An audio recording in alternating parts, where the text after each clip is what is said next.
Okay, so discuss naman natin tong another past board problem in fluid mechanics under buoyancy na lumabas noong November 2018. Actually, di lang yan noong November 18 lumabas. Similar problem. Lumabas na rin yan noong 2017. Malas magkasunod. Di ko alam kung lumabas noong May 2018. Di ko na-check eh. Ito yung May 2019, lumabas ulit. Parang favorite to eh. Kasi daming pwedeng itanong dito. No, 2018. So, ito from CRF. Ito yung, di ko alam. Kung ganyan yung format mismo nung sa board exam eh. Ano, leak ba yan? Oh, sige. Dito lang muna tayo mag-focus. Okay, so, or dito na lang. Itabi ko na lang siya. Dito, okay? So, circular cylinder. Gawa na ako ng 2D lang, syempre. Ayan, a right circular cylinder having a diameter of 1 meter daw. Okay, so lagay natin yung dimension.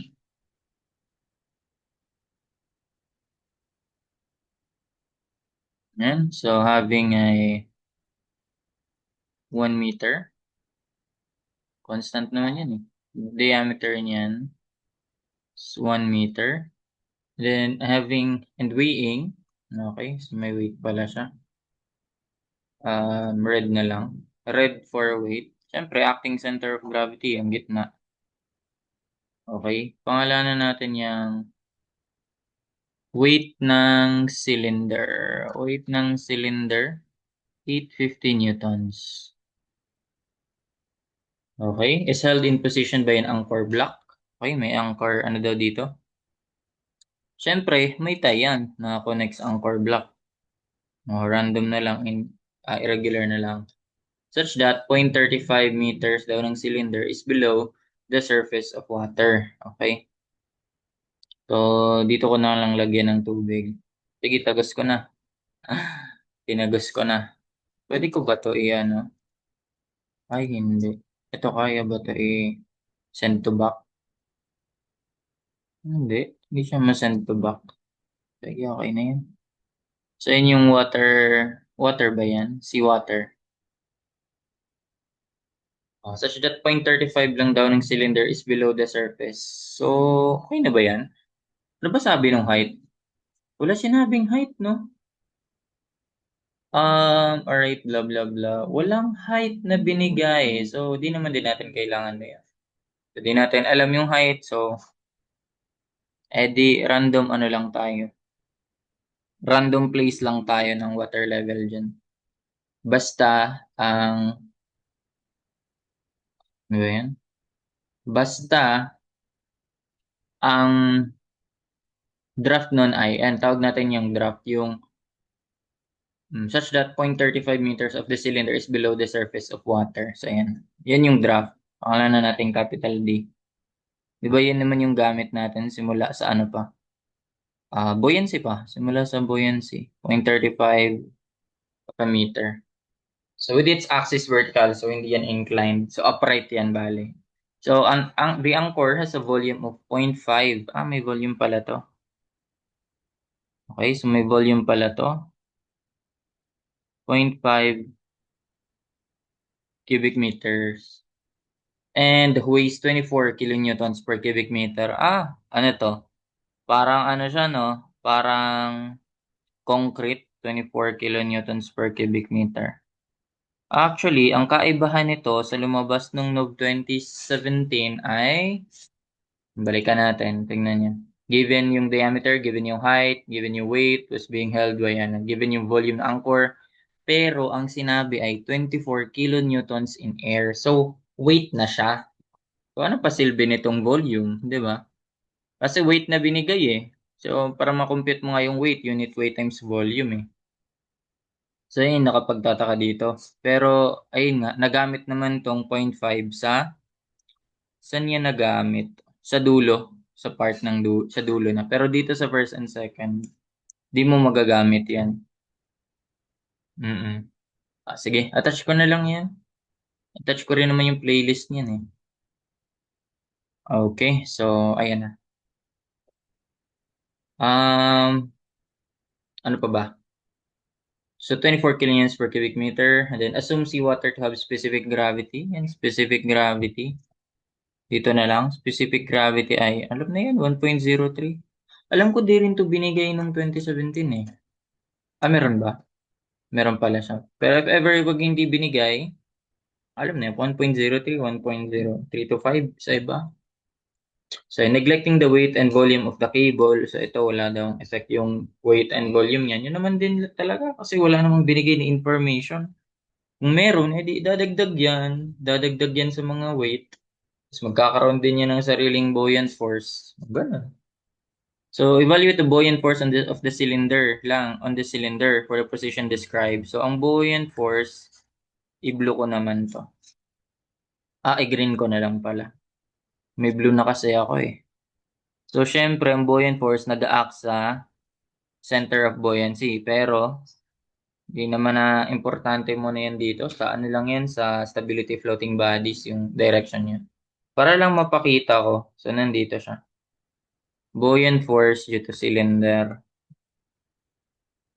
Buoyant force on cylinder. So, paano yan? Unit weight ng water. In this case, unit weight ng seawater. So, alam na yun, specific gravity times unit weight ng water, di ba? Times volume displaced. So, ang volume displaced ay area ng cylinder. Area ng cylinder times yung draft. So, ganun.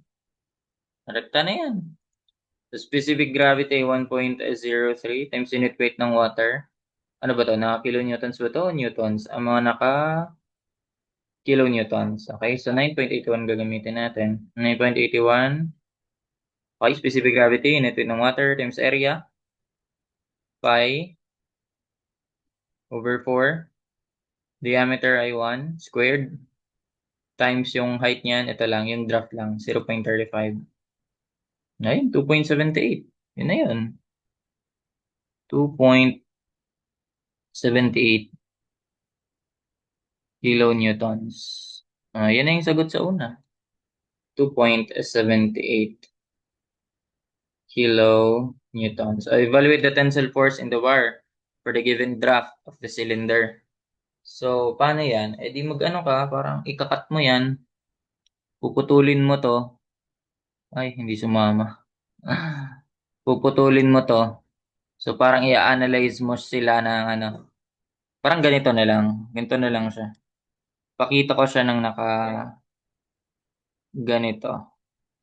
So, di ba kung puputulin mo yan, parang ganyan siya. Puputulin mo dito banda. So, yung top, may tension na pababa. Ito naman, may tension na pataas. Ganun. So, pero equal lang yan sila. Yan pa rin yung tension.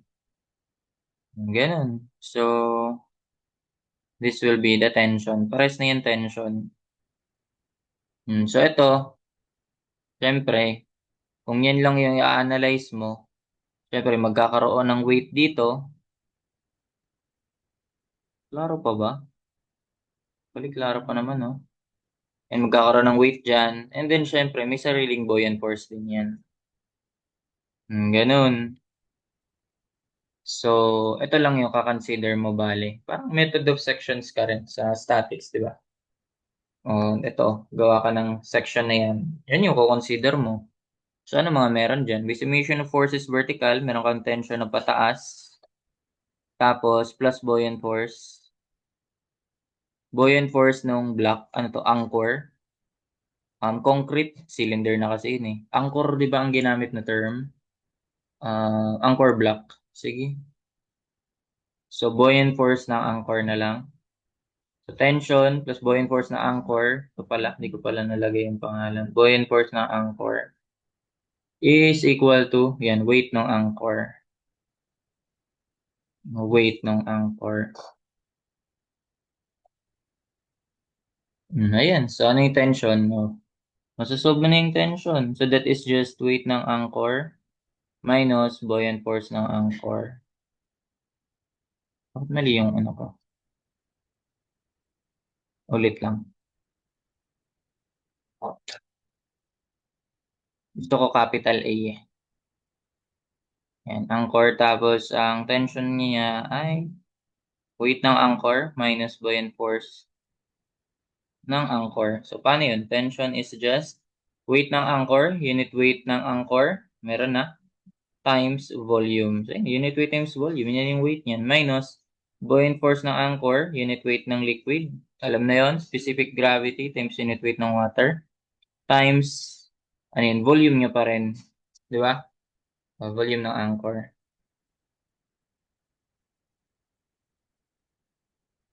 Tama ba yan?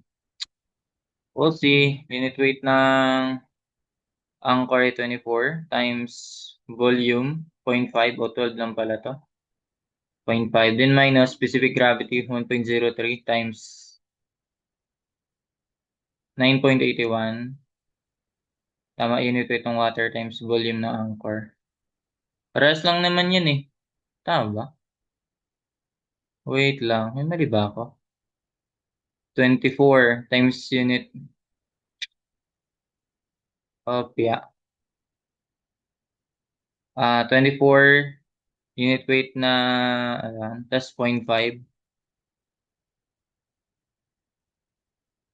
Tama naman, di ba? Or pwede rin yung baba yung taas yung ko-consider. Pero tignan nga natin, bakit hindi yan magpalabas kapag ganyan. 24 times 0.5, then minus mo yung specific gravity times 9.81 times 0.5. Yan talaga yung lumalabas, no? Now, bakit kaya? Parang may mali dyan eh. Pakita na natin mamaya. So, may lumabas dyan na 6.95. 6.948. 6.948. Tama kung tama naman yung computation natin. Okay? So, pero what if dito, ito yung to-consider natin. Check lang natin ha. So, ano naman yun? Weight. Summation forces vertical lang. Weight ng concrete plus tension yung kasama niya dyan. Ito, weight ng concrete plus tension, tapos nag-iisa lang yung buoyant force. Ayan. So, ang tension ay buoyant force minus weight ng concrete. Okay? So, buoyant force due to ano pala yun? Hindi pala yung concrete. Buoyant force ng cylinder. So, ayan. So, yung subscript na si Jan, cylinder yan yung buoy. So, buoyant force due to cylinder, specific gravity, unit weight ng water, tas volume. Area times, ano ba sinabi? Evaluate the tensile force in the wire for the given draft. Kasi, yung nung lumabas ng Nov 2017 ay iba yung draft. So, 0.6 meter yung yung tension, yung water surface, yan, 0.6 meter. So, ang draft ay ito, 1.4. So, yun nagbago. Pero dito, yung sa 2018 ay same draft ang gagamitin. Okay, so mas madali pag ganun.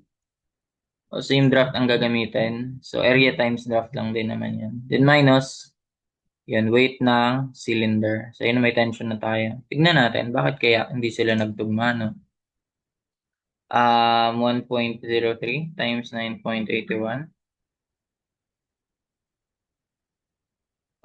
9.81 times area. Dapat pala nilagay ko na yun sa A. Lagay ko na lang sa A. AD minus 850 pero naka-kilonewton ako. So gawin kong 0.85. Calculate area.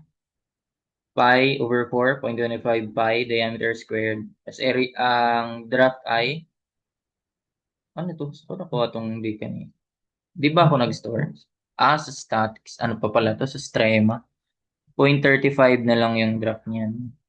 Ayun oh. Magkaiba sila, di ba? 1.93 naman dito. Bakit kaya?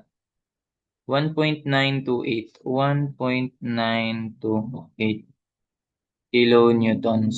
So, ano yun ba yung ano dyan? Ang ano kasi dyan, wala pang buoyant force niyan. Ano, or iba pa yung buoyant force nito. What if tinry natin? Tanggalin yung ano. Magiging ano lang din siya. Magiging 12 naman yun pag walang buoyant force. Ang ano kasi niyan is, nasa ano pa to? Nakasayad pa siya. No? Nakasayad pa yan dun. Ayan. So, may weight ka nga. May buoyant force tapos tension. May isa ka pang factor na parameter na di pa kasi alam dito. So, sa buoyant force, alam mo namang may buoyant force yan. Yan, ganyan. So, fix, parang ganyan, no? Bedrock na yan. Basta yun. Ayan na yung surface. O bakit nga ba di sila nagtugma? Ito ay 6.948. Tama, di ba? Tama naman yung ano natin. Tension plus buoyant force nung sa anchor equals weight nung sa anchor. Okay. So, tension parehas din naman yan sila. So, buoyant force ng anchor, weight ng anchor. Oh, tama. Ulitin natin ha. Weight ng anchor ay unit weight times volume 0.5. Then, babawas natin yung buoyant force yung sa anchor. That will be 1.03 times 9.81. Ayan. Tapos, yung displace niyan, masasabi mo ba na ano? Ito kasi yung tanong eh. Submerge naman talaga siya Submerge naman talaga siya, di ba no? Unit weight times specific gravity times volume niya ay still 0.5 pa rin. Pero bakit magkaiba nga talaga ng sagot? Ang laki nung tension kapag ganyan. So, ganito lang. Since situational nga yan, kaya nga unang pinapahanap yung buoyant force sa cylinder eh. 'Di ba? Kasi yun muna yung gagamitin mo. Yung sa top lang. Eto, mo-compute mo to, gagamitin mo na to sa buo. Kumbaga kapag yan na yung sa part 3, i-evaluate mo na yung rise and tide. Okay, so neglect natin to. Ito yung consider natin. Tsaka kasi insufficient yung info dun eh. Di naman sinabi na ano pa, naka, sayad ba siya o naka-lift up na yung ano, yung stone o stone ba yan? Anchor. Okay. So 1.93 yung sagot natin dyan. Okay, so evaluate the rise and tide that will lift the anchor from the bottom. Ayun na. Ayan na nga. So ito, neglect. Wala na tong tension kasi consider na natin siya sa ano eh. Consider na natin yung buong section. Yung buo na siya. Ayan. So, yun yung gagamitan natin ng parang isang figure lang ginamit siya. So, yun na yung lahat magagamit mo. Yung weight ng cylinder plus weight ng anchor. Weight ng anchor is equal to buoyant force ng cylinder plus buoyant force ng sa anchor. So, ganyan. Weight, weight, tas, ay, ano pala, blue pala, green pala dapat. Buoyant force, buoyant force. Palitan ko lang. Uniform dapat tayo. So, ang tinatanong ay, rise in the tide that will lift the anchor from the bottom. So, sabihin natin umangat, aangat daw to. Aangat yan. Pero, gawin lang natin na draft na lang yung unknown. Yung mismong draft na yung unknown. Para maya na lang natin i-estimate. Ibawas mo na lang sa original na given. O, yun na yung rise nun. Diba? So, yun na yung draft.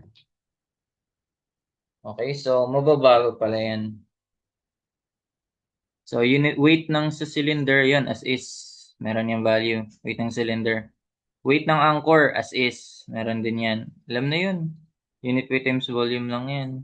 Buoyant force ng sa cylinder, specific gravity, unit weight ng water, area, times the draft. Diba? Then, buoyant force ng sa anchor, specific gravity, unit weight ng water, volume ng sa anchor. So, ayun, solve for D. Solve for D. Pwede na yan, solve for D. Yun yung draft.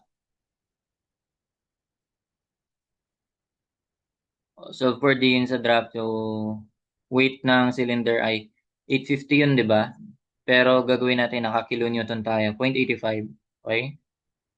So, plus weight ng sa anchor ay 24 times 1 half, so 12 na lang. Tama? Kilonewtons. Okay, then minus ko to, then divide ko dito bukod sa D. So, yung minus ko sa specific gravity, 1.03 times 9.81, specific gravity times unit weight times volume. Di-divide ko neto. Specific gravity, 1.03 times 9.81 times area. Ngayon nasa A. Ito ba yun? 0.98? Yun yung draft. 0.9826. 0.9826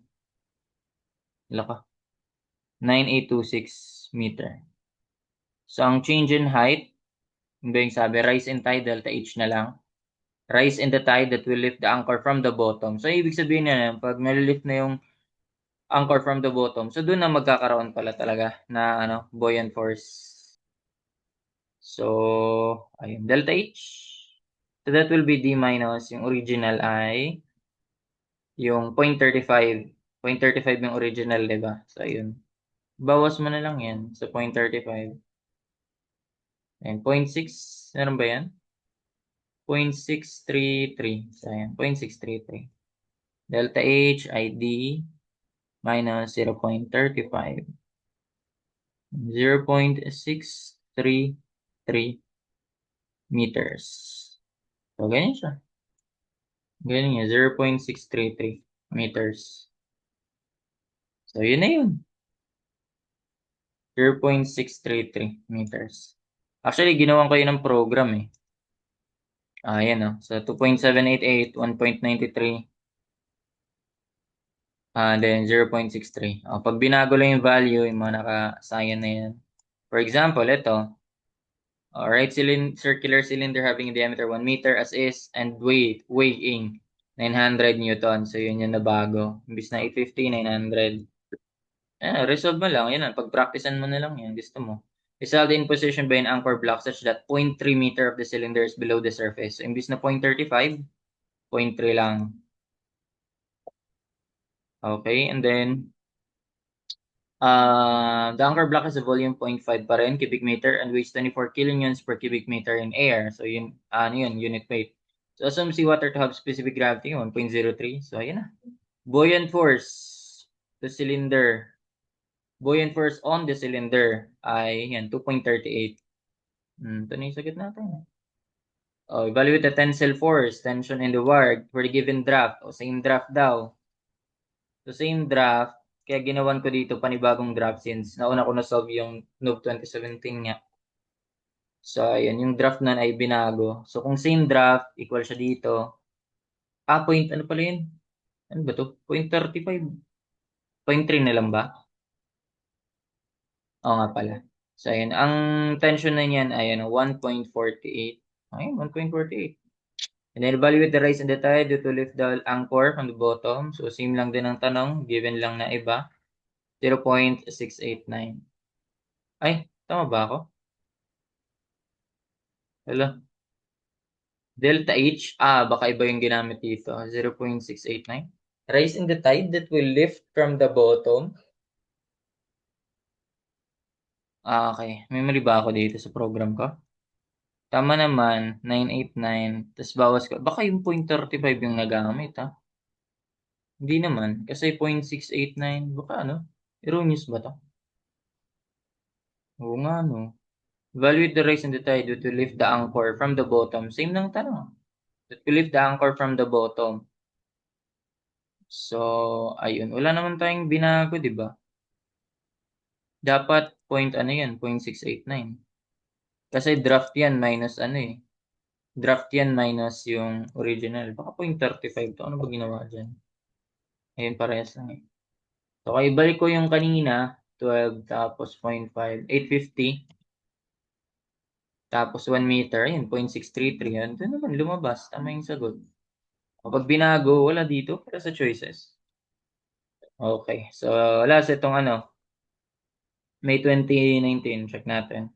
So, cylinder having diameter 1.2. Okay na ulit.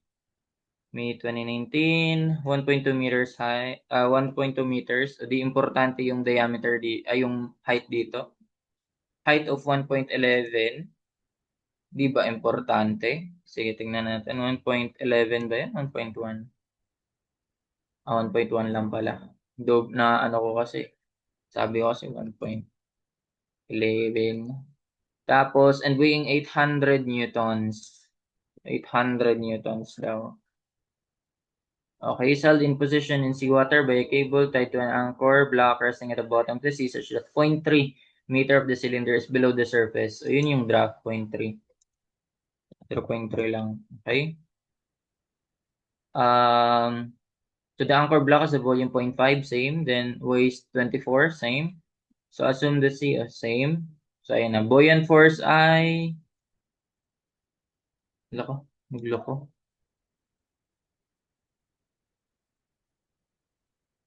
Wait lang. Nagloloko.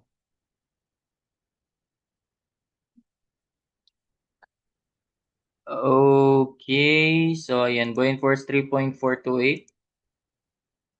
3.43. Tensile force 2.63. Hala. Okay. Ito. Ayun ang sabi. Tensile force in the wire when the top of the cylinder is 0.6 meters above the water surface. O same siya dito sa naunang problem. Touch ko na lang to. Ayan. So, that will be 1.1 minus 0.6. Ito yung mababago dito. Magiging 1.1 or parang ito. Yung height, babawas ko yung 0.6 ba yun? Tama? 0.6. 1.1 minus 0.6. So, yun. 4.91. And then, rise in the tide, it will lift from the bottom of the sea ay 0.378. O, di ba nandito? Ano? May mali lang talaga dito, no? May mali dito. Ah, yun ba yung kinuha? 425. Oh, may rumble lang to. 387, 378, 275. Baka kinuha to sa dating source. So, ayun. Again, that's it for this problem. Hope you learned something. Thank you.